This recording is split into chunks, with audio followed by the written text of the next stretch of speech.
हर शुभ कार्य से पहले भगवान गणेश को पूजा जाता है। शादी विवाह हो या कोई अनुष्ठान, सभी देवताओं में भगवान गणेश प्रथम पूजनीय हैं।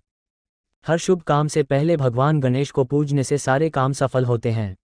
कोई विघ्न नहीं आते, इसलिए तो इन्हें दुखहर्ता विघ्नहर्ता भी कहा जाता है।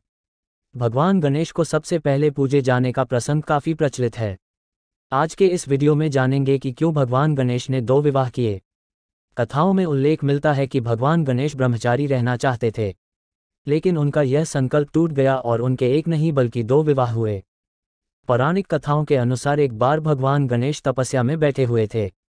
तभी वहां पास से तुलसी जी गुजर रही थीं। गणेश जी को देखकर तुलसी जी उन पर मोहित हो गईं और उन्होंने गणेश जी के सामने विवाह प्रस्ताव रख दिया, लेकिन गणेश जी ने यह कहकर उनके प्रस्ताव को ठुकरा दिया कि वे ब्रह्मचारी हैं।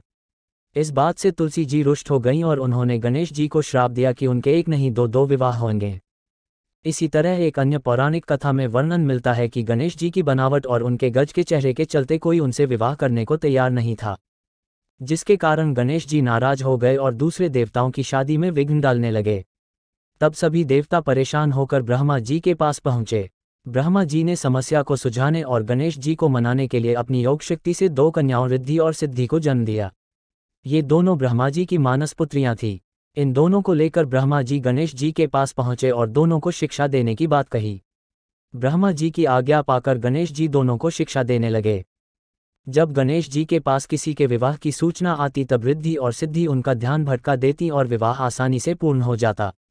कुछ समय बाद गणेश जी को इस बात का आभास हो गया कि सभी के विवाह बिना किसी विघ्न के संपन्न हो रहे हैं, तो वे रिद्धि और सिद्धि पर क्रोधित हो गए और उन्हें श्राप देने लगे। तभी वहां ब्रह्मा जी आ गए और गणेश जी को ऐसा करने से रोका और रिद्धि सिद्धि से विवाह करने को कहा। गणेश जी इस बात को मान गए और इस तरह गणेश जी के 2 विवाह संपन्न हुए।